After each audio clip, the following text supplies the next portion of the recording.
మిత్రులారా, ఇప్పటి వరకు నేను ఓవరాల్గా మా మధ్య జరుగుతున్నటువంటి మొత్తము వివాదము, మా మధ్య జరిగినటువంటి సంభాషణలన్నిటికి సంబంధించి విహంగ వీక్షణంగా లేదా రేఖామాత్రంగా ఉండేటట్టు లేదా ముఖ్యమైన అంశాలని మొత్తాన్ని తడుముతూ మాట్లాడుతూ వచ్చాను నేను.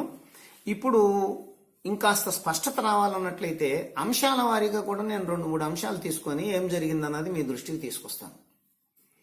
మొత్తము ఈ 1-2 సంవత్సరాల కాలంలో జరుగుతున్నటువంటి క్రైస్తవులు నా మీద దాడి చేయటం మొదలుపెట్టిన దగ్గర నుంచి నేను ఒక్కడి మీద కూడా ఇంతవరకు దాడి అనే ప్రశ్న చేయలేదు.